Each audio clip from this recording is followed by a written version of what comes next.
Hi, my friends. Welcome to Sort of Brilliant, a show where the characters are made up and the sorting absolutely does matter. My name is Rachel. And I'm her best friend and co-host, Lauren. Every other week, we're going to invade a fandom and determine whether your favorite character belongs in Gryffindor, Hufflepuff, Ravenclaw, or Slytherin. We're the Harry Potter podcast that talks way more about any other franchise.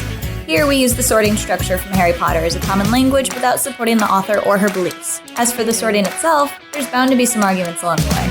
But in the end, we're always right. According to us. According to us. Hello, sweeties. Welcome back to another episode of Sort of Brilliant, where we're here to school you on everything that you think you know about Hogwarts houses, but you don't.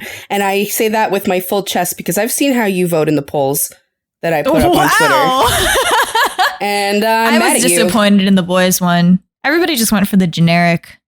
Slytherins are the dicks. Come on now. Then if you believe that, you have to put everyone in that show in Slytherin. No, Everyone's a dick. I think they got Butcher right, but Homelander and Soldier Boy, they were like, put Butcher in fucking Slytherin. Oh my god, that would be such a boring show. It all really Slytherin. Would be.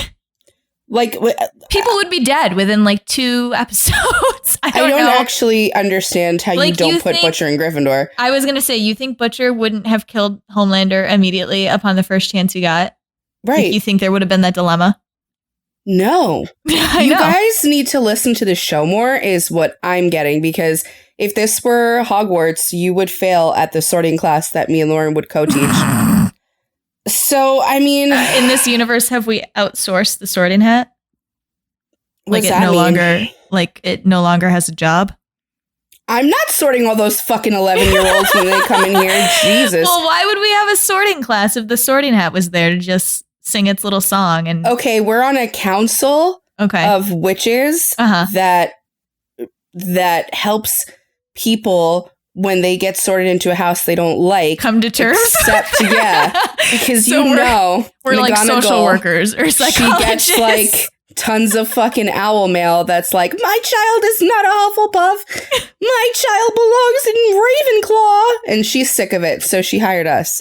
Okay. And I mean, that's just my personal feelings on the matter. We would be great for that. Just screaming at the children. You don't even know yourself. You don't. We know you better. Understand. We've known you for 4 minutes, and I can already tell you're a fucking Hufflepuff. You sneaky little shit. All right. So today, we're talking about 3 characters. We're going back into the world of Doctor Who. Yay. And we're back. Third It's time. Is this our first threepeat? That's a cute word. I think it is. I guess so. I think it is. Yeah, wow. I think it is. Wow. Oh my god, history in the making. The last time I watched the show was last November for the Doctor's episode. So that was also the last time I watched it. But I felt confident in not having to rewatch it. I have to watch it. When does David Tennant come back on my screen? Is that this fall? I think that's next year. Okay, good. Because I have to watch all 12 shit, and I don't 13. Know.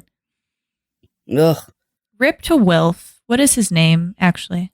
I don't remember. Sadly, I forgot his name because Wilf just left such an impression on me as Wilf, the character. Beautiful man, beautiful actor. Really sad about that. I'm so happy they were able to film him and have him on the show. Thank fucking God. Really, really sad. I mean, you all feel that way about Wilf. Bernard Cribbins. R.I.P., my dude. Peace. Yeah, that's sad. Well, way to bum everybody out before we start the episode. I wanted to recognize him. We're talking about... I know, we're not even talking about Donna. No, sadly, we already talked about Donna. We're talking about my second fave today. There you go.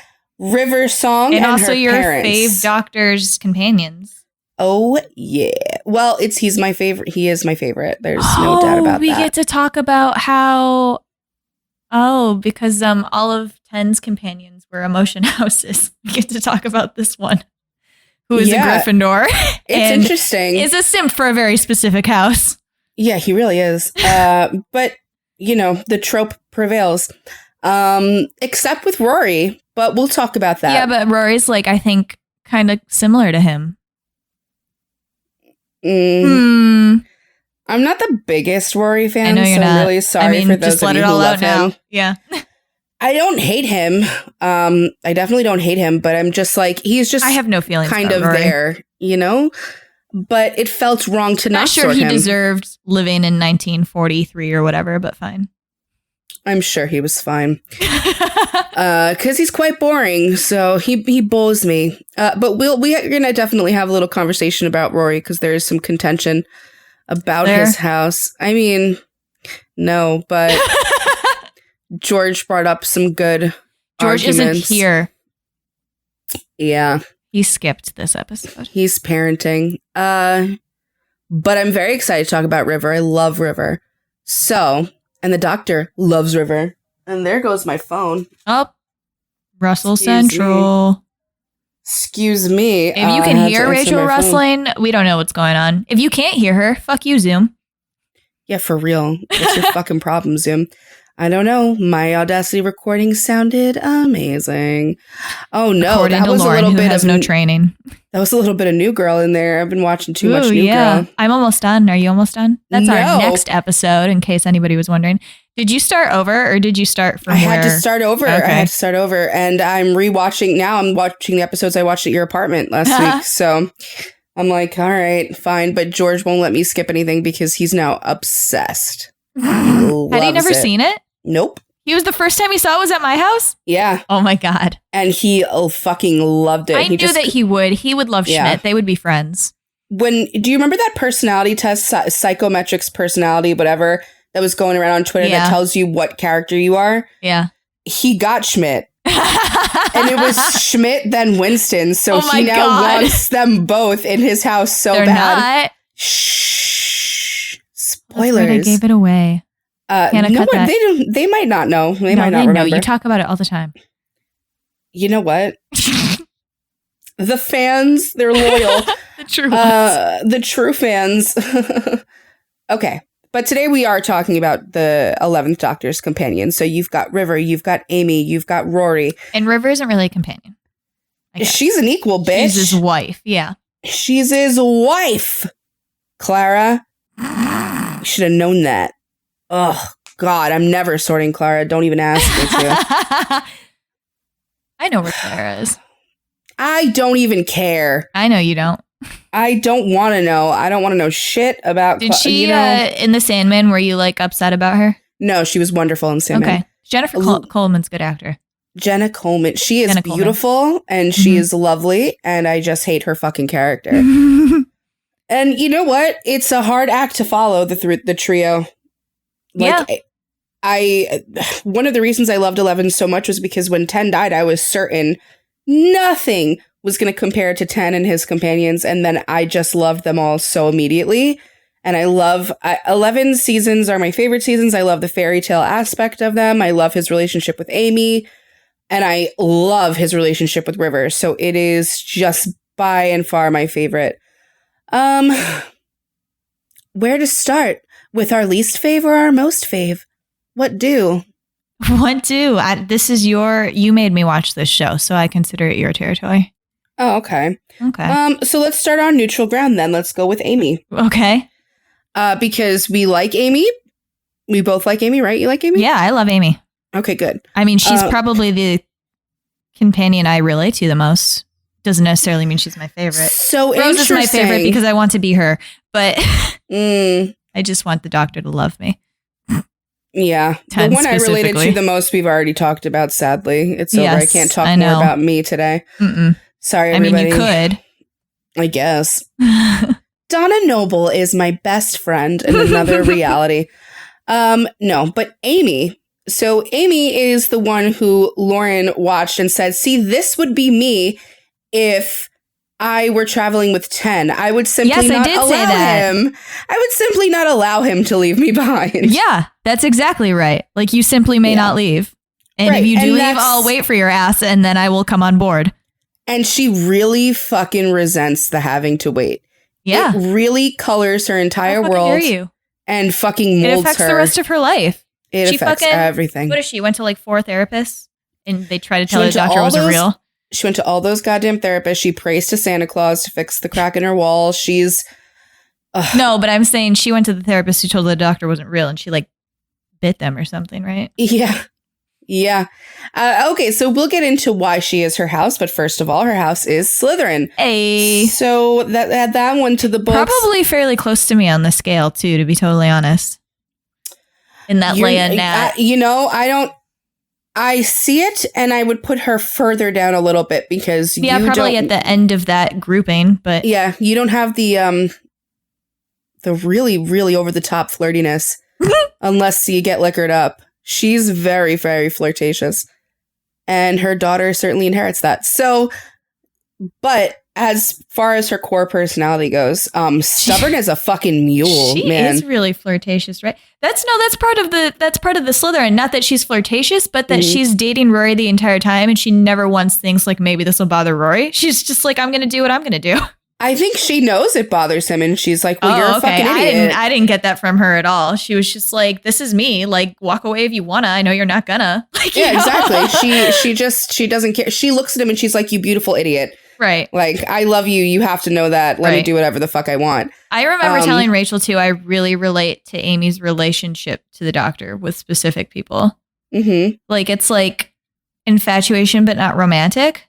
Right. She, like, wants him to think she is the most special person, and he does, but it's never enough for her because he won't say it. She's like, you have to say it to me. Like, yeah, meanwhile, he's like, I'm the most special. Everyone tell me all the time. And she's like, yes, okay, you're the most special. And she does tell him. And she's like, yeah, I made up stories about you when I was a kid. And I told everybody about the Raggedy Man. And he's like, oh, feed me more. And she's like, can you like maybe say out loud that I am the most important person to you? And he's like, you don't need to. I've shown you. And she's like, this doesn't seem right.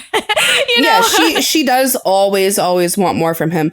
But it's never romantic. Like, there was a point when I was watching for the first time, I think, and everyone was watching for the first time, when we were like, is this going to be a weird love triangle between her, the doctor, and Rory? And it was really, really nice that it wasn't. When she's captured by the silence and she's talking into that little piece that she has in her hand, and she's like, oh, I love you, and you're the only man that's ever been there for me. Like, the only one that, like, whatever. It's this whole speech of love and, like, actual true romantic love. And Rory is like, I don't know if this is for me. This could very easily be for the doctor. And she's like, you are so stupid. How are you this dumb to not know that I love you? And I mean, that's Rory's whole thing, and we'll talk about it when we're there. But Amy simply cannot understand it. She's like, why wouldn't I be fully, completely all encompassed in love with you? You're the one for me. That's it. And it's so funny because she always thought that he was gay when they were kids. She was like, yeah, you don't like any girls. And it's just because he's so honed in on her. And the second she sees it, it's like, that's it. That's it. It takes off. So when River gets them together. Yeah, the penny drops. She's very like, she just knows exactly what she wants at all times from childhood on. And Rory is one of those things, and the doctor is one of those things, and then we come to learn Mel is also one of those things. So Amy's circle is very obviously crafted out. You can literally see who's in it. 3 people. Yeah, and that is fucking She didn't even care that much about her parents. No, I mean, because they're there in one timeline, they're not in another timeline. The crack in the wall swallowed them, and she's like, well, gotta live with my aunt now. Like, whatever. So what's interesting about Amy is you see her go from this, like, child who this box falls in her fucking backyard with this magical man in it, and she's like, exactly, I prayed for this. So obviously you're here. Thank you very much. Come fix the crack in my wall. And he's ruining her kitchen and fucking her shit up. She does too. She's like, you're my Raggedy Man. Like, exactly. It's my friend. Her room is TARDIS blue. Her toys are the doctor. She makes little Raggedy Man dolls. Like, her whole world is centered on him in childhood, for sure. Because he's what makes her special. He appeared in her backyard. I guess that's true. true. And she waited for him. But you know what's interesting? There's no, I don't see jealousy in her over him. Like with Rose, you see it. Rose gets mad about anybody getting near him. I think that's like the romantic versus the, like, I don't know. I don't even know how to really classify. But that's part of her being Slytherin too. She's so confident. Like, and I guess that's a little bit of the Slytherin paradox that you sometimes bring up, that she needs him to tell her that, like, she is the most special person to him. But she's also so confident, like, obviously I am. He dropped into my backyard. I gave him fish fingers and custard. He came back to me. Like, she literally never grapples with this. Like, she wants him to say things more to her, I think. Like, I think she enjoys the praise and whatever. But she never once doubts her position in his life or her importance to him. And that's really interesting and special. And I don't know that you get that in other houses so much. Like, a Ravenclaw might feel that, too, if they feel like they've been deemed the most special by someone. But I think a Hufflepuff and a Gryffindor would really grapple with that. And they'd really struggle with that and be like, well, obviously I'm not your favorite person, but that's fine. And you know what? And some Slytherins might too. But the thing is, it doesn't detract from your love for that person. But we don't. If you strip away all of like the ego, like hold back the ego, self-depreciating bullshit. Like if you strip somebody down to their base, like a Slytherin down to their base, they all know. Like it's always an ego check or a self-depreciation because you don't like yourself. Well, we're going to come back to this when we get to the other companion because I have something else to say about it, but I can't bring it up without talking about that one. So we're going to put a pin in that, but we will revisit it. Amy just knows her importance to him, which is like fucking massive because a lot of the companions really struggle with that with the Doctor. Like any incarnation of the Doctor, like they don't know. Martha really struggled with that. Rose did not like it when people were on her turf. Donna didn't seem to care as much. I think Donna is the closest to Amy in her confidence level with the Doctor. Like she knows she's important. I think the difference with Donna is that she obviously loved Ten, but I think Donna was upset about not being able to go with him, but she was more focused on like the adventures and the experiences than on him personally. Also, like I think she could have walked away. Like her mind was wiped and she did, but yeah, but I think Donna always wanted a life outside of that box. She wanted a husband and she wanted the adventure, but I think Donna really did want to go home to a husband at the end of the day. Amy just took hers with her. She was like, now we're flying in this magical fucking box because this is what I deserve and this is my guy. And I've got my two guys now and we're in this magical box. Were they the all of the companions must have had a room, but they're the only one that it was mentioned. And they're the only married couple, I think, that's ever flown with the Doctor. And had sex on the TARDIS and conceived on the TARDIS. Mm-hmm. Oh boy. That poor box has been through a lot. But she's very like when you first meet Amy, she's very cynical and kind of she's like, I've been through so much and you're gonna fucking tell me show this? Up. Yeah. It took him 12 years and she was like, nah, you can't just show up and think that I'll be okay. He can, but she's gonna make him work for it. Yeah, which is very, very Slytherin. And I mean, she only makes him work for what, like 2 episodes and then she's flipped over. And when he tries to get rid of her because of the whole thing with the whale when they're in that city that flies in the back of the whale. Oh, yeah, that was extremely Slytherin. He gets really fucking mad at all humans and he's like, you're all like this and like, I don't want to travel with you anymore. And she's like, oh, let me flip it and reverse it. Actually, you're going to keep me. She's like, here's how you're a dick and how this is hypocritical. She's like, I've been analyzing you this whole time. I've been scanning you and I can tell that you don't like seeing kids cry. So I'm going to use that against you to show you how smart I am. And she is. She is very smart. She picks up on things very quickly. The one thing they all missed was when she was, what do they call that? The Rebel Flesh episodes. What do they call them when they're like that white goo? Oh, yeah. The copies or whatever. They all fucking missed that, which is uncharacteristic of all of their houses. I would think one of them would have picked up on it. They were just the flesh. Plot device. But everything else, I can't think of anything else that Amy missed. It's a ganger? A ganger. Yeah. So when Amy was a ganger Amy, because the real pregnant Amy was on Madame Kavarian's ship, they all fucking missed that. And you know what? That really irritated me because I don't think the Doctor would have missed it. I don't think River would have missed it. I don't think Rory would have. I mean, like Rory might have willfully missed it because he didn't want to believe that his wife wasn't his wife. I mean, the Doctor got it as soon as he knew that those things existed. Yeah. Yeah, he got it pretty quick. But she was traveling with them like that for a while. 9 fucking months. Well, he knew something was wrong because he was analyzing her womb and like going, what the fuck is going on? Yeah. Very Gryffindor of him to be like, there's a problem here. And I'm not going to tell a single fucking one he is. Not a single one he is. We're going to have fun adventures. Just Dinosaur not going to Planet. talk about it because then it won't exist. This is Amy. It's fine. Yeah. And so you've got the Gryffindor and Slytherin relationship here, which is interesting. I would say that usually a logic house is on top as the mentor and the emotion house is the mentee, like in relationships that we see this way. But it's flipped here, and it's so funny. I didn't really see the Doctor as a mentor, did you? To her. Well, when I'm trying to categorize the relationship, I'm trying to think of what she looks at him as. I don't know, professor, I was student. trying to think of a nicer way to say it, but I really, like, I couldn't think. This is like the closest. I don't think this is right. But like Amy, hey George, Amy looks at him like a possession almost. Like it's a thing. But he is something it's a feather in her cap. It's something that's above her, like it's more than her. It's more than human. It's more than her role. Okay, so it's like a celebrity crush almost. I guess I want to say like she idol. has a parasocial plus relationship with him. I fucking guess. I don't know. It certainly diminishes from that, and they come to a level of just friends. I think they're equally, yeah. Especially when River appears and she's like, "I'm your mother-in-law" or whatever. Like, yeah. They're completely like they come to a place where they're friends, but they still have that. He will always look at her as the little girl who waited. Like she's always going to be little Amelia Pond in that backyard. Whereas with her, I think, he's always Raggedy Man. So I don't know. Right.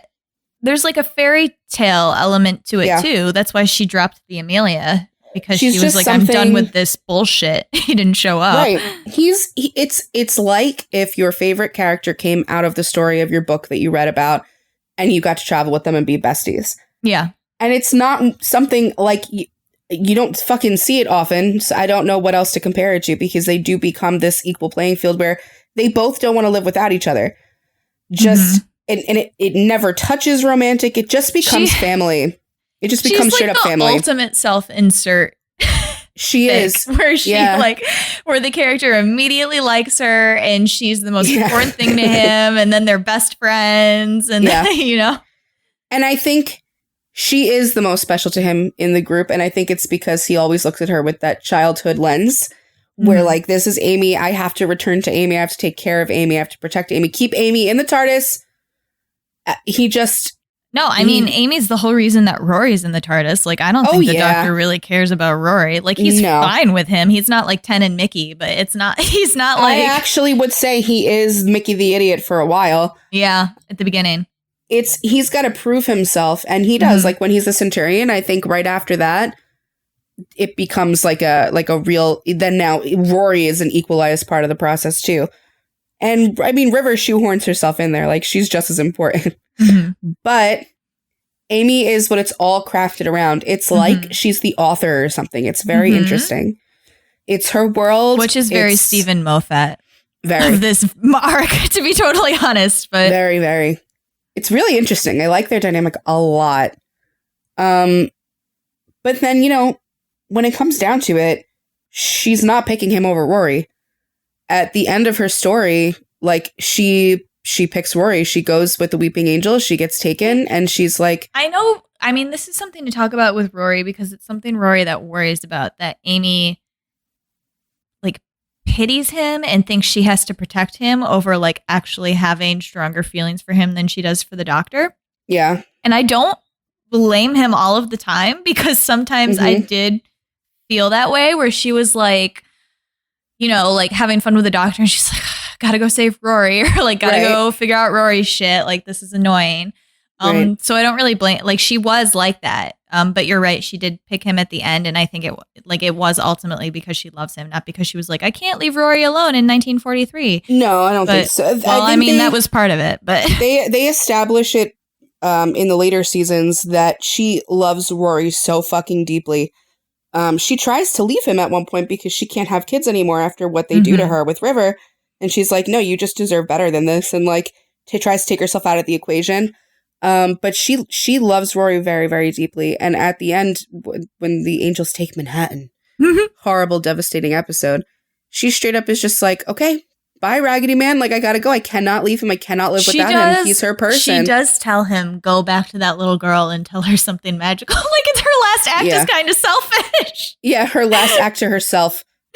Yeah. She's like, bye. Go tell that little girl you're coming. I don't want to say it as it's a negative thing about Amy, but everything she does kind of is wrapped in a very selfish bow.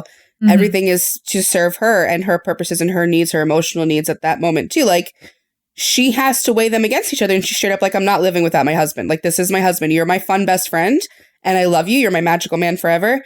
But that's my husband. Like, I'm going, and you can't, like, you can cry all you want. And he's like, we can fix it. We can find him. And she's like, I don't believe you. I'm going to go. And that really could have been bad because the angels did not have to take her to the same place Rory was. That's true. That was very fucking risky of her. It always kind of bugged me because I was like, yo, what if they never had before? Yeah. I don't think they'd ever took somebody to the same place before. I don't know if they've ever taken multiple people at once. Like, when did it? We've never really followed anyone. They didn't go together though. Did they? I don't know if it was the same year. Or no, he got touched and then she was like, I have to go now too, right? Yeah. Yeah. So that's what I'm saying. Like, it wasn't even that the angel like grabbed both of them at once. No. It's that it was two completely different. She could have backed out and gone right into the TARDIS. She didn't have to turn back around. Like, she could have just not blinked. I know. And walked backwards into the TARDIS, and she was like, what was it? It would have been a paradox if the doctor took her back there. Yeah, couldn't she have gone to like a year later? I don't understand. No, it's a fixed point because you'd already seen old Rory in the hospital bed. This is where his life ended. You'd seen his grave. It was a fixed point. But so then the argument was that, right, but I'm saying the angel didn't have to take her. He could have taken and dropped her there. No, because the TARDIS can't return to that point once it leaves. So, like, but it's all fucked. It could have gone to a year later. He would have only had to wait a year for her. No, they say the TARDIS can never go back to Manhattan in that time period. Like, in that... What is that time period? I don't know. The episode probably explains it better. As? But he cannot go back there. Like, River straight up says, we can't go back to that point. We can never come back to... I believe they just mean Rory's timeline once he's there. They can't enter it. So the doctor literally can never go back to Manhattan from 1943 to like till the guy dies. 1990. That sounds like bullshit. I'm sure he's been back there since then.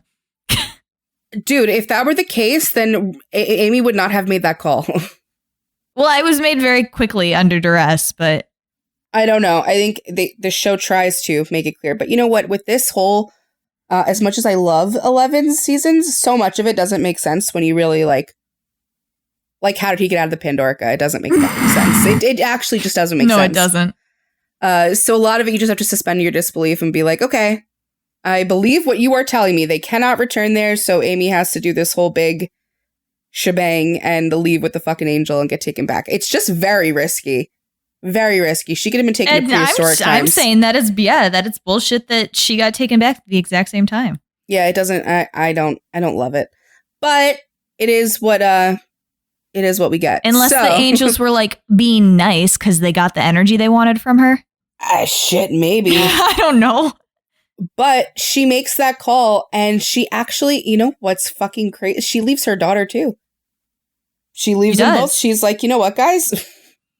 I got to be with my man. Actually, I'm really sorry about it. But I mean, to be like her relationship with River is very strange. It's kind of, it's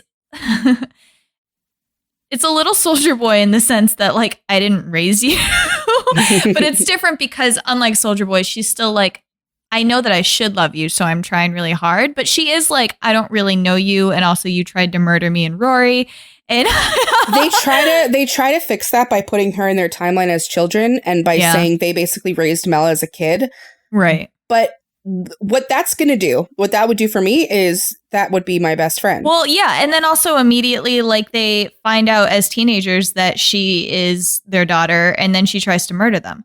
So yeah. So it's a very complicated relationship, but like it's all really, and it's really hard fucky. too because they knew her as River first, like the adult River, and liked her, and then they met her farther back before she liked them. So then it's like, so the way human brains work is pretty chronological, unfortunately, for for people who time travel, like River and the Doctor. So it's like the last memory they had of her was her like not liking them and trying to kill all of them. Yeah. After she had been their friend for 15 years. But and then they somehow have to connect like those two people. This grown woman with this child that we've known literally our entire life. She's been in our lives forever, but also as a child. So they made her this like superhero mystery woman and then their childhood friend forever. And neither of those line up to daughter. Mm-hmm. So and they didn't get to raise her. Like they just didn't. I know that the show tries to say that this is how they did, but they didn't get to parent her. They weren't parents. No. Which is why I think it was so upsetting that Amy felt that she couldn't have another kid. Because I think they actually literally bring it up. Like, we want to do it the right way. Yeah, but she just can't have kids. And that's what she tries to, like, leave Rory. Because she's like, it's really not fair. We didn't get our shot with our kid. And I love you enough to let you go and to try this with someone who can give you a child. Which is a very stupid thing to do. But also feels like a Slytherin move to just be like, I actually know what's best for everyone here. Yeah. And it hurts me, so I'm just going to do it. And nobody else say anything about it. Don't acknowledge it. Goodbye. Yeah. God.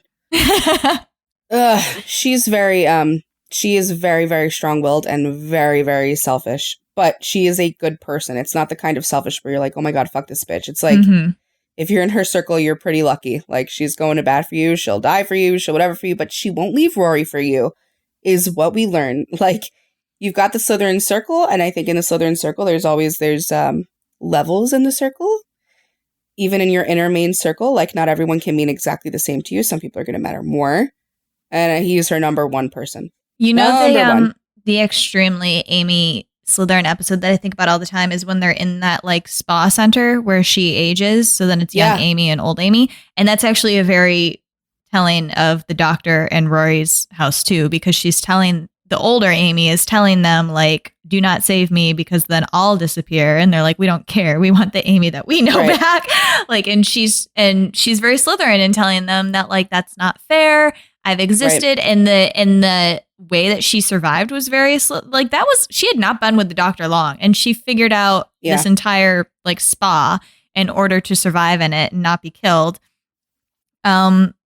Yeah, it was, and she really wanted them to take her. She makes a robot Rory, and I think like the disillusionment with the doctor in that episode was extremely Slytherin too. When it's like, this is the second time I've waited, and this time he didn't come in time, and it's just she's just.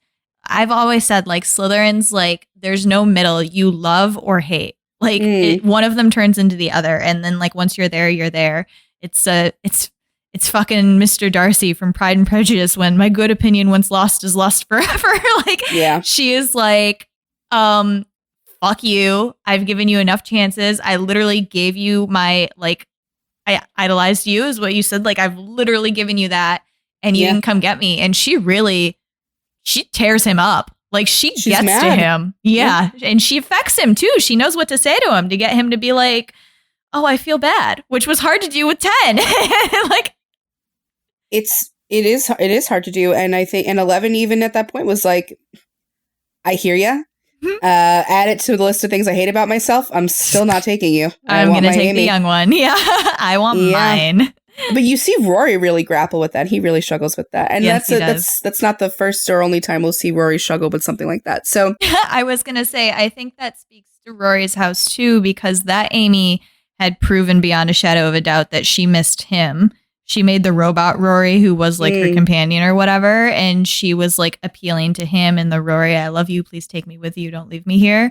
Like, it's fucking rough, man. Imagine that being in that position. Yeah.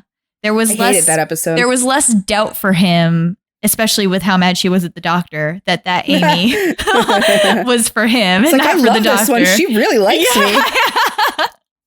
But that being said, the only other point I had to make for Amy was very Slytherin of her to be the only one who always remembers. So now I know that because of the crack in her wall, this is very me. Sorry. That has it has a little bit to do with it.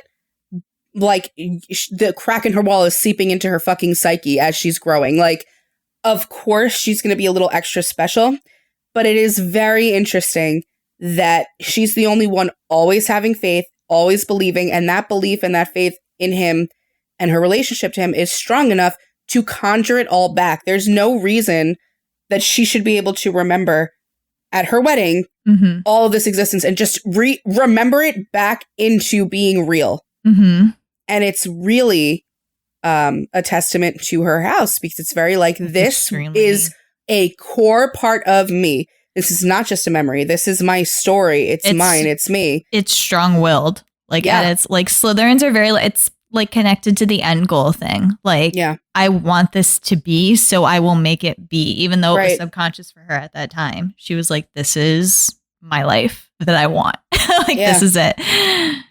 Yeah. So yeah, as I always say, I've got her there and I really can't see her in another house. So I mean, you can feel free to argue that, but I don't think she belongs fucking anywhere else. Like, I don't even think she dips a toe near another house. I don't think so either. She's very clearly Slytherin to me. Really, really obviously. Extremely clearly. Yeah. She's a good one. She's a good character. She's in my top 5. She's in my top of characters 5. Ever or Doctor Who? No, of Doctor Who characters. Okay. I mean, all right, fair. Yeah, I've got Donna, River, Rose. I'll put Amy there for 4th. I don't. Are you have just a naming 5th. companions? No, I don't have a 5th. I thought you were counting the doctors as well. No. I'm talking about companions only. Is Wilf in your top 5? No, Wilf is part of Donna. He's not a companion. Oh, okay. Wow, he doesn't get to be his own person. I'll put him as 5 just because of that one episode with 10. He does travel with him. Did you see Christopher Eccleston just did, I don't know if it was an interview or a panel where somebody asked him what companion he'd like to have had if he didn't have Rose, and he literally was like, none. Like there could not have been 9 without Rose. I was like, oh my God. What a Slytherin answer. Thank you so much for proving our house for him. Thank you so much. So yeah, you've got a really great, so far we've got our Gryffindor doctor with 11 and we've got 1 Slytherin companion. So let's keep it moving and see if they're all in there. And remember that 10 had 2 very strong Gryffindors, not the same, but they were very strong, loud Gryffindors. Yeah. And a Hufflepuff who loyal was to a fault. Yes. And it was insecure in her relationships. Yeah. Not in her. I'm happy for in her. In her relationship with him. She got her husband out of that. There. Yeah. Okay. So then let's move into Rory. Let's do the parents and then the kid at the end. Okay. For Rory now, my husband has made a case for Gryffindor Rory because he believes that Rory he's got like that dumb smart thing that Gryffindors have sometimes where it's like you're a little bit of a dunderhead simp for your girl, for your person. And then you have to prove that you're competent and like who else is going to wait 2,000 years for, as he so sweetly said, for this bitch to wake up.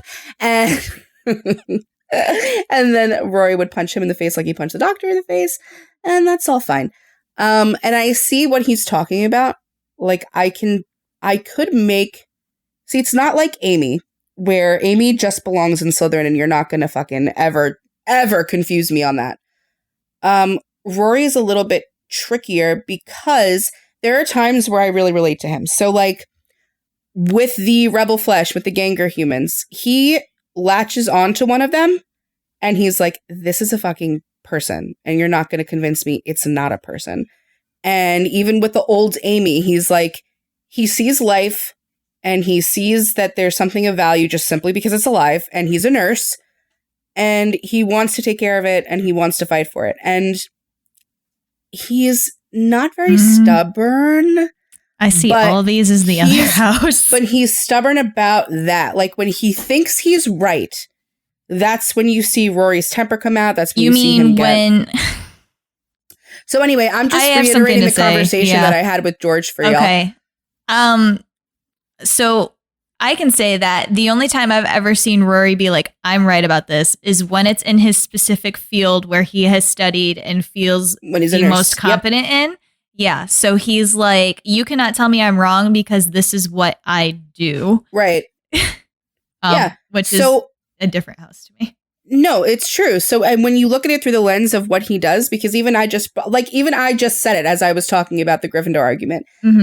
It's through the lens of him being a fucking nurse. It's through the lens of his job. which is what house? Hufflepuff. That's it. You are this role. You play this role.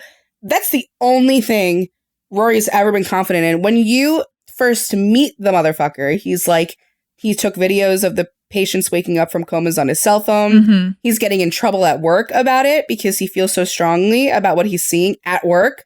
And he's trying not to ruffle feathers. He's trying because it's very telltale Hufflepuff. Like they are ever the professional at what they do.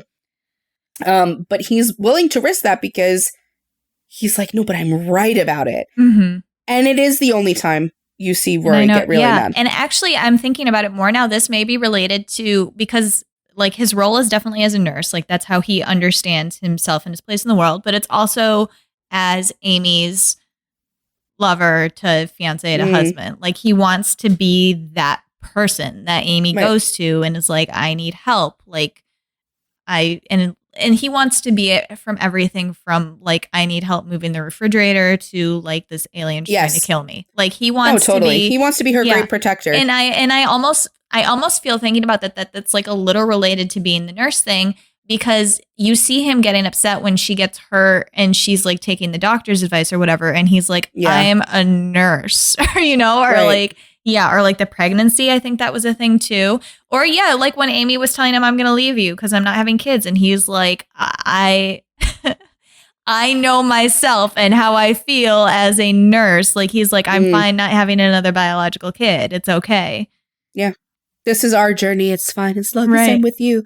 Yeah. And I mean, you've got your Gryffindor simps, but Gryffindors simp in a very different way. We don't simp with our mouths shut. You're going to know when something pisses us off or makes us jealous or angry. Yeah, Rory is he never directly, does he do it once? But he like never really confronts the doctor about the fact that Amy is so infatuated with him. Like he just says it in the Vampires of Venice. There's like a thing. There's like a moment, like very, very early on. But he just like says it to him. He doesn't. But it's because it's literally only because he figures out that she ran off on their wedding night, like the night before their wedding, and so he's allowed to be a little insecure about that. Right. So like I don't blame him for bringing it up then. But afterwards, he immediately falls into like, okay, I'm one of Amy's boys. There's 2 boys here. I'm one of them. I am. And I will give him this too, that it doesn't help that the doctor refers to them that way. He's like, I'm one of Amy's boys. And he doesn't take it seriously at all, but it's bothering Rory. Yeah. And he's just taking it as like Amy's the boss. She's the boss of the TARDIS. Rory Pond. Yeah. That's it. Yeah. Like she is the boss and he's fine with it. Like he's not the leader, and I don't think he wants to be. I think he wants to be the good soldier, the good nurse, the good husband. Like he just wants to play Amy a supporting role. He just wants Amy to see him as a part of her community. He's like, take me in. And it's it's almost the only like community he cares about. Yeah, I was gonna say it's almost like a role reversal of Amy and the doctor, even though Amy knows that she's the most special to the doctor. Unlike, I think Rory actually extremely struggles that he doesn't understand that he is the most special to her. He thinks it's the doctor. Like Amy knows she's the most special to the doctor, but she still wants to hear him say it. But then Amy turns around and is the same way. Slytherins aren't extremely vocal about, unless you catch them in those moments, which Amy has, and she tells him, but it's still hard for him to process because the way that Rory works is he's doing it constantly. He's telling her with words. He's showing her with actions. It's constant. You're in my community. You're a part of me. My job is to do these things for you. And Amy is like, yeah, me too. She does, like that's it. And Rory's like not, he can't, I don't know. It's interesting that they work, man. Like they work out of the fact that Rory keeps working at it. Like even though he doesn't like it, he's like, I'm fine. I will accept that this is the way you are, because they really are like the most opposite Slytherin Hufflepuff pairing, where it's like a lot of the times you'll see those mesh really well together. He's so in need of vocal and physical acceptance, and Amy is so not like unwilling to get it. That it's hard to I think they work because he got in at an early age. They were kids that grew up together. He like carved his way out in her circle and in her heart from a very early age. And when she saw that level of devotion, that was hard to argue with. No, and also, I don't see a problem from Amy's point of view. I can't believe that. Like, it speaks to Rory's character that he's like, I'm just going to keep going. Like, this is what. Yeah, he puts up with a lot. Like, when we first watched, I remember George being like, I do not like this. Like, she's really mean to him. He doesn't deserve that. And I'm like, it's just her personality. She's like the alpha of the entire group. We're used to the doctor being the alpha and the head of everything. But Amy's the boss in the situation. Like, they're going where she wants to go. They're doing what she wants to do. She wants him to come along. She is struggling, though. She's got two realities there. She's got her fairy tale life she's always wanted with her adventures. And then she's got the boy that she's always loved that she's about to marry. It's like, really, it all is happening at one fucking moment in time. And it's hard for Rory and he was to like, see I can have it all, and I don't need to change anything about myself. I'm just going to do both at once. And is Rory making her? No. He's just like, you're right. We'll just do whatever you want. Like, he won't, oh my God, he won't even have a stripper. Like, he's just straight up, like, he didn't even want a stripper. He just wanted to go out to the pub with his friends. Like, he's so funny. He really is the most respectful boy in all of... He's like, literally anything that lets me stay with Amy, I don't care. Like, let's just do that. Because that's what I want to do. That's the role I want to fulfill. Amy is so the type to get mad at him having a stripper while being surrounded by strippers at hers. And he would apologize even though she just, like, had 5 lap dances in a row in front of him. Perfect. The perfect man. So, the Centurion thing, too.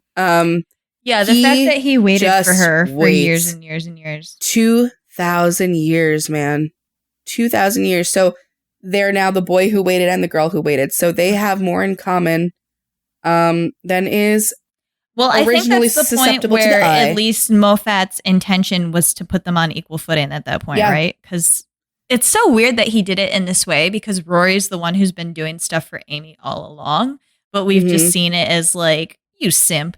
And so this thing is meant to be like, whoa, what a badass. Like, he really cares about her. Yeah, it's the moment that Amy is like, I need to prioritize Rory because he did this for me. Like, this is huge. This is something that I cannot just be like, oh, that's nice. Like, I have to be like.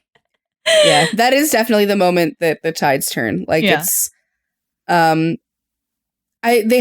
really do have a great love. Like, I love how she sees him when they're in the alternate timeline, like with Winston Churchill and shit, when River refuses to kill the doctor and she breaks apart the universe. Mm-hmm.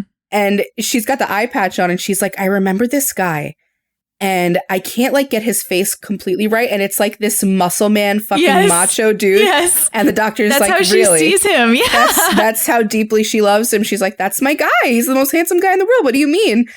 And they're so crazy in love. It's very, very cute and sweet. And of course, they had a crazy ass kid like River. Doesn't Amy remember twice? Because she didn't remember Rory the first time he came back either. Because he was being erased from the timeline.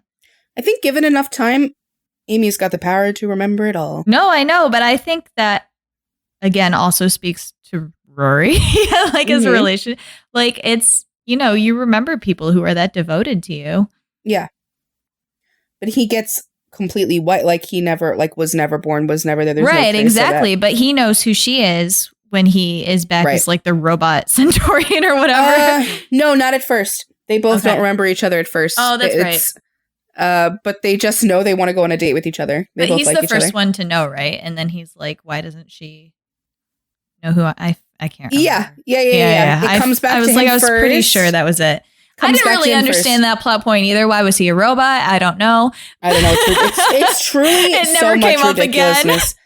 No, it's really like Moffat was like, but what if we break reality again? And you just have to go with it. Like, so much of it doesn't connect and doesn't make sense. Like, I completely understand that it's not the best written Doctor Who series, like continuity wise, just time travel wise, the laws of time travel. A lot of shit doesn't make sense, but the characters are so good. I don't even care. And he got away with being like, time travel. And they're just not explaining anything. It's wibbly wobbly.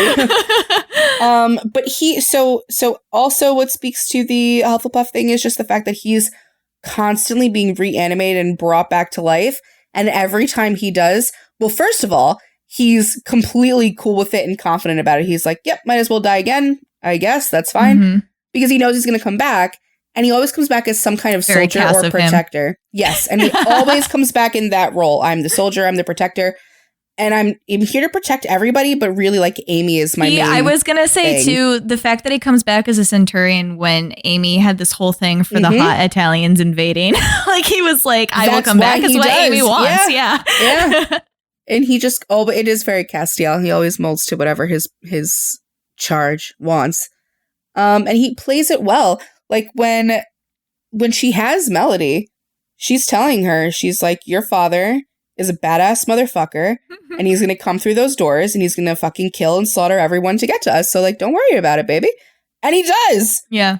He does. Rory has one of the coolest moments where he's on that ship and he's like, do you want me to repeat the question, as everything fucking explodes behind him? So he's got a couple really badass moments. But it's not who he always wants to be. Like, he's not there to be a fighter 24/7. Right. He's just there to fulfill the roles that he wants to fulfill. That's really it.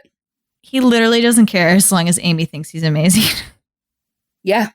Like, that's his whole goal. He doesn't care what the doctor thinks. Like we said at the beginning, the doctor, it was like a little bit of a Mickey 10 situation where the doctor was like, fine, like you're here, whatever. He didn't outright hate him, but he was like, what is this useless sack of human flesh doing on my ship? Yeah. And Rory literally only cares because Amy loves him so much, but it gets to the point where Rory is like, I don't fucking care. Like, I don't care about your opinion. I literally do not. Like, as long as this one really loves me. Doesn't. No, he doesn't. And I think by the end of the series, they are like they family. are friends. Yeah, they're family. But it's literally, like we said this earlier when we were talking about Amy, it's because of Amy. Like, they would not be friends without Amy. They're She's just the not glue. two people. Yeah. It all surrounds her. She is the main character of 11's series. 11 is not the main character of his series. Amy is. So I like that he's not simping for the doctor's approval ever. He's straight up like, make no fucking mistake. I'm here for her. And now I'm here for my daughter. And that's it, bro. Like, I don't care if you think I'm smart. I don't care if you think I'm useful.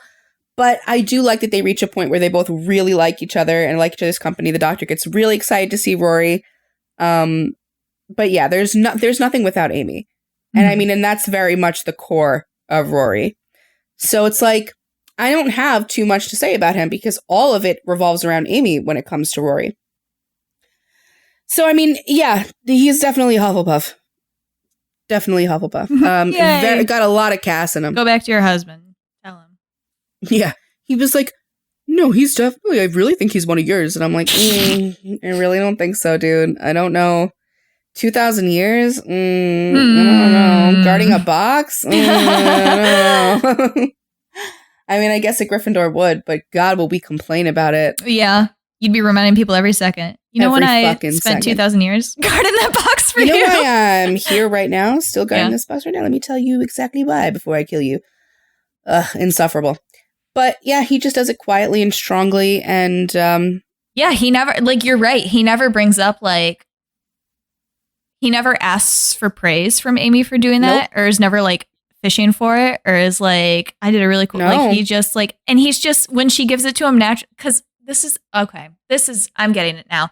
This is where the little bit of Slytherin comes in the Hufflepuff, that this happens with both of them, where they're like, if I ask for the praise, it doesn't count. Like, it has to happen naturally, which is not the case with Ravenclaw and Gryffindor. But. No, I'll take it all. Thank you. So we've got our Slytherin and Hufflepuff couple, and they sired a child. They did sire a child. A really weird, wibbly wobbly time child who is one of the greatest characters in the fucking world. River Song or Melody Pond. Can I just say, the shock that I felt reverberate through my body. When they were like, shit. In this language. When they did that, even now, if I rewatch it, the chills that I get, and nobody can talk when it's on. I have to see the full reveal. I have to see all their faces. I have to see River point a gun at her and be like, tell me where my fucking daughter is. And she's like, I'm your fucking daughter. And it's so good. It's so wonderful. What a twist. We love a good twist. But I know other people don't actually agree with me. A lot of people fucking hate it. A lot of people do not like River. They're like, what the fuck is their problem? She's so over the top and dramatic. Like, yeah, bitch, she's saucy. What's your fucking problem with a saucy woman? Why can't she be Why isn't confident? She allowed to be exactly like the doctor is? Thank you. She has two hearts. She is a Time Lord. She has as much power as him. She knows how to open the TARDIS with snapping her fingers before he knows. But I mean, I guess technically he taught her at some point. But then she taught him. It's very confusing. But you want to talk about an equal to the doctor. River isn't equal to the Doctor. River's also his fucking wife, so put some respect on our name. How about that? I don't know that y'all could argue River being any house other than Slytherin. Mhm. I don't think you ever fucking could. Look at her. Watch one episode with her. She's there to fuck around and find out at all times. She's on a completely different side of the spectrum than Amy is as far as Slytherin goes, but she has she's got a lot of Amy in her. Yeah. A lot of Amy in her. And she has a lot of Rory in her. And this is what I wanted to bring up before. She actually says, I don't know if you remember this episode, where she's talking to someone, it's a villain, and she's like, with her whole chest, she's like, of course I love him. I would do anything. I would die. I would kill for the Doctor. But I know he doesn't love me. You don't expect a sunset to love you back. Oh, yeah. And she does not give a fuck if he is in love with her the way she's in love with him. She will still never leave his side. But she's not confident in her position to him until that moment that he marries her and it all changes. Even though that was a bit of a coercion too. But she didn't know he was there. Yeah. I know, but do it on purpose. That whole thing was weird. It was, again, Stephen Moffat weird. Like what? It was, but it gives you a little insight into this how she feels about marriage. It. Yeah. She's very, she's raised to be a weapon and a tool to kill the Doctor. I was going to say that's the storyline that I consider the most Slytherin. Like how pissed she was at him that he orchestrated that whole thing and didn't tell anybody. And she was like, how fucking dare you? Like, I should shoot you. Yeah. I should. She's always so angry at him, but she forgives him anything. Well, I imagine it's extremely frustrating for him too, because she's moving in the opposite direction as him. It's gotta be frustrating for both. Yeah, she met the most mature version of him first and is now moving backwards into this man who doesn't know who she is and is still a child. Well, and so broken. This is what's so interesting is that you get to see the very Slytherin River interact with two incarnations of the Doctor. You see her with 10 and 11. And it's very different. Her and 10, she does not like him. No. She likes him in the sense that she's like, this is my doctor. But she's like, when I did a little, I can kill myself now. It's fine. Yeah, she's like, great. We've reached the point where I just want to fucking die. Thank you so much. When I did some research on River, just to remind myself of her storyline, we don't ever see it. And I don't know if it's comics or books or other shows that maybe she was on. She's met every version of the Doctor. Yeah. And she doesn't like some of them. Yeah. I think her and 4 do not fucking get along at all. But 7 loves her. How did she meet 4? I don't know. I got to look back into it a little bit more deeply, but she's met all of them. Okay. And some of them don't like her and she doesn't like some of them. And it's funny because 10 is one of them. With some time, I think they could have. They would have been really close. A friendship, but snapping at each other thing. It's not. He does not have the same vibe that 11 has. That she's dearly in love with. Mm-hmm. That's her Doctor. So she actually liked 12 too. She did get along with 12. Her and 12 get along. The vibe between her and 12 is so good. That's one of my only episodes or movies, whatever the fuck you want to call it. When he spends the year with her or whatever. When he's with her. They spend 10 years together. 10 years, yeah, that's right. And it's so good. They are such a good fucking pairing. She does need a little bit of a grumpy kind of little baby to take care of. And 10 is not that at all. Mm-hmm. But 12 and 11 no, 10's definitely I'm competent. I don't need anybody. Yeah. I just miss Rose. Yeah. And she's like, really? You don't trust me? Okay. And whispers his fucking name in his ear. And then all of a sudden he's like, well, fuck. Now I gotta trust you forever. I'm gonna read your journal. God damn it. No. But Anna her life is, yeah, that's right. Her life is so frustratingly sad. Yeah, it really is. Because it completely revolves around the Doctor. Even what she majors in later in life, she goes into archaeology and it's just to trace the Doctor's timeline through time. Mm-hmm. And it's very like her mother and it's very Slytherin. She's got her head on this one person and everything about that person colors her life, colors her decisions. It's so tragic Slytherin too, because she doesn't get to be with the people she's chosen. Nope. Her whole thing is trying to get back to them. Yeah, so he breaks out of prison sometimes, and she's very cheeky about it, and she's like, haha, I'm not breaking out, I'm breaking back in. And she's just fucking awesome about it. And I don't think another house could live with that level of like deep sadness that has to be in her. Oh yeah. Outward, her attitude is masking that. Yeah, she's totally. But it's a 24/7 fucking act. Mm-hmm. And I think she must even be masking to herself half the time. Because she says like to Rory, she's like, literally, I don't even care what happens. It's the moment that he doesn't know who I am. That's going to kill me. And it does. Mm-hmm. That is when she dies, when he doesn't know her anymore. Like right. she dies for 10. And she would do it for any incarnation of him because she just loves the being of the Doctor, loves what he stands for, loves who he is. And it's all through the lens of 11. I guess she knows eventually he gets here. So I have to love everything that got him here too. Mm-hmm. And I mean, sure, she gets along with some of them, some she doesn't, but it's still always the Doctor. And I just think that she deserved that storyline so much more than what we saw with Clara jumping through his fucking timeline. Sorry, she just deserved it. And being there for all of them. No, that was fucking ridiculous. Like he did. He tried to like, he was cheating with her. He was like, I want her to be really special. So here's like one episode that explains that she's done all of this. Souffle, girls, souffle. Shut up. Blew it on a leaf. I don't believe any of this shit. I don't like it. I mean, it makes since the writers did it that way, like, I guess that's the best way to get 11 so fascinated with Clara because it's such bullshit that he's like, this reminds me of somebody I know. Like, yeah, the word she uses is pond to get him to like believe her or whatever. And then she has the nerve to not love 12. Like, whatever. River is better. Okay, that's all I'm saying. But clearly a very, very brilliant, accomplished human being. She masters everything. Like, she's a great say gunsman? What do I say? Gunswoman? Gunslinger? Artillery. Sure, yeah, she's fucking great with guns. She's fucking great with the TARDIS. She's great at fighting. She masters what she wants. She masters all of it. But it's so funny. She just knows how to, like, her and Amy both have this. They speak 11. They can like translate what he's trying to say, what he's doing. So like Rory will be like, what? And they're like, just like pat him on the head, tell him he's doing a good job, keep him calm. And like other people would be like, why are you fucking bothered? Like, what is this? And they're like, he's our guy. Mm-hmm. What do you mean? He's our guy. Like, I don't have to explain it to you. He's our dude. That's it. And it's so interesting that it's like mother and daughter and they both have this with him. It is. And I was just thinking about how like neither one of, I don't know if it's because they're mother and daughter. I don't think so though. It's like neither one of them are threatened by each other in their relationship. No, never. To 11. They're just like, no, I've got your place and you've got yours and we're both. I'm sure both of them are secretly like, I'm the most important one, but they're fine with each other. Yeah.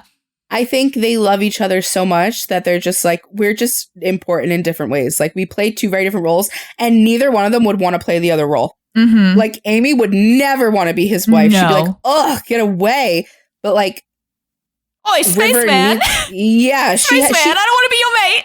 No, not after a certain point. Not after a certain point. At first, yeah, but not at the end. I could see her, especially when she was like a teen, and especially right before she got together with Rory, or maybe like when that was still very new. Yeah. That she would still like fantasizing in a romantic way about the fairy tale man that dropped out of the sky. But yeah, when she actually knows him, which is when it's the most important, she's like, that's not what this relationship is. Like, it's, yeah.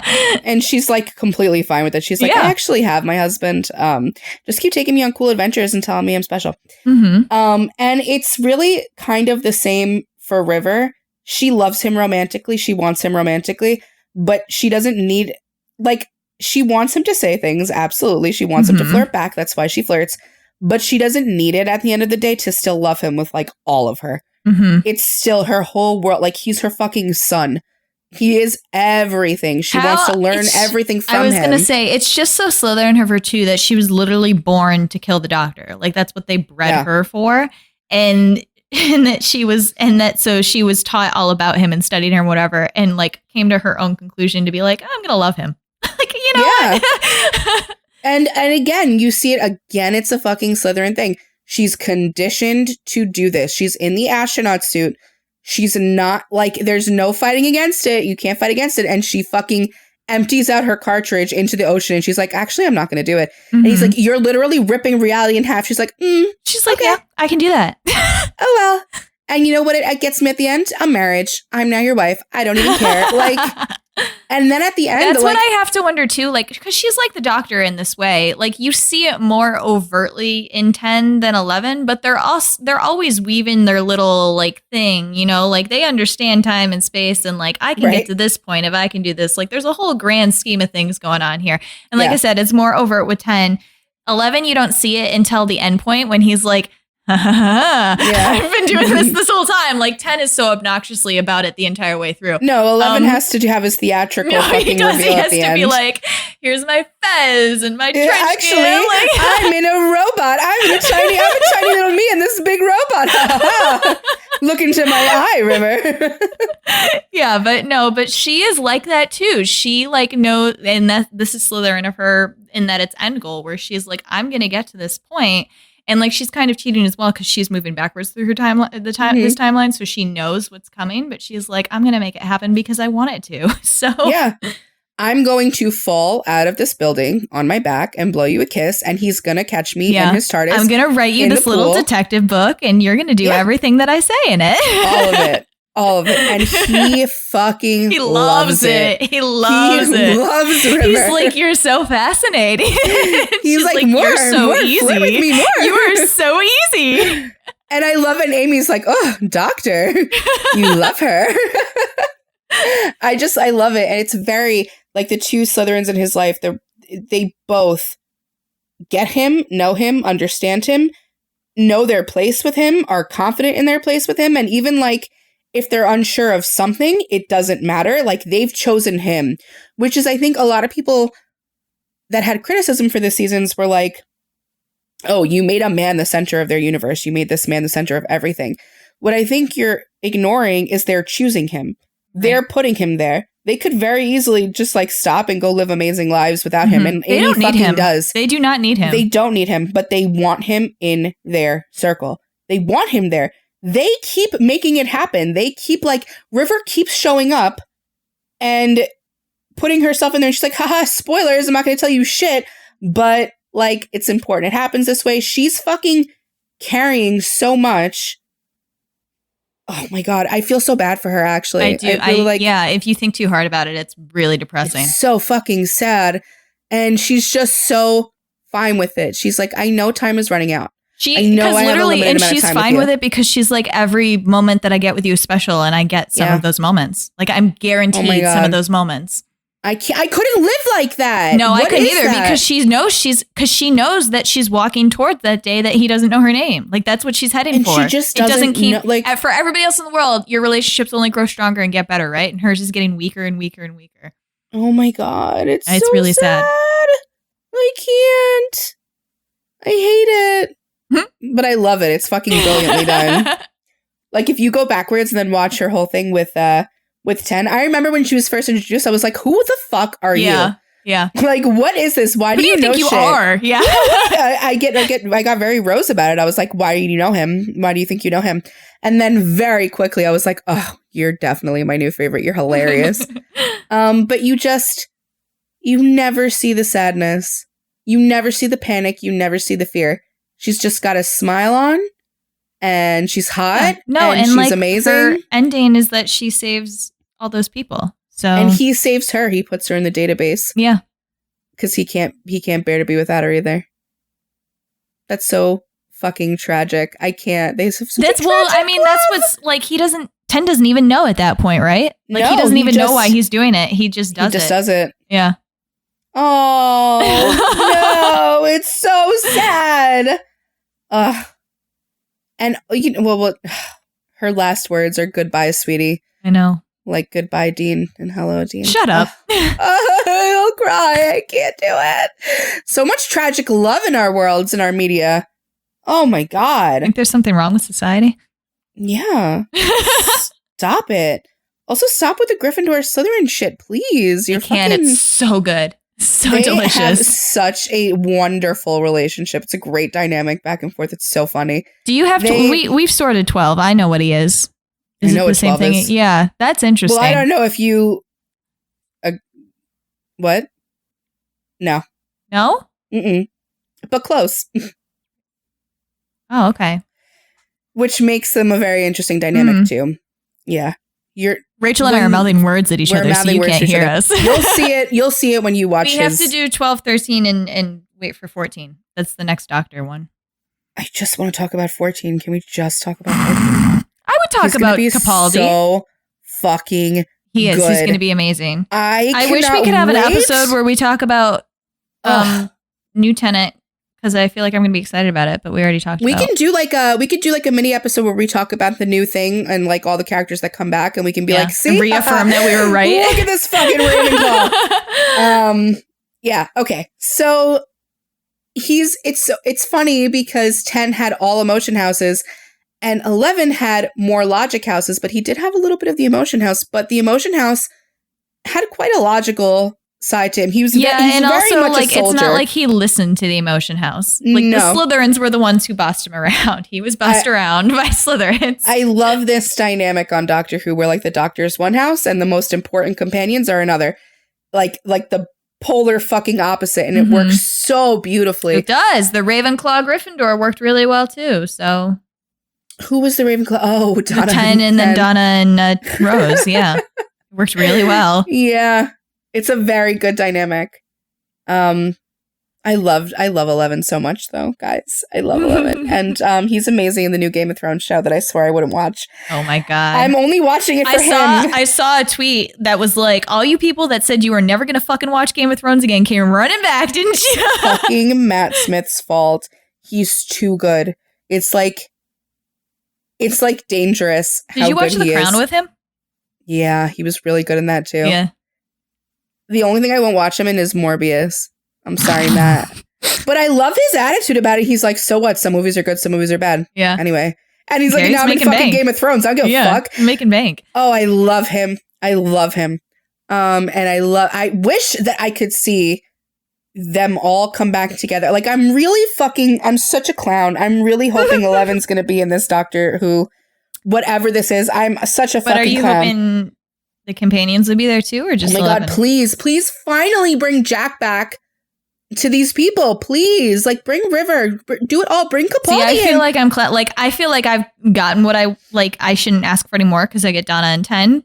But I want to see Rose. I want to see or some mention or something. There hasn't been a 10 bring back yet without a Rose mention or whatever. It's the same fucking thing as 11 with Amy and River.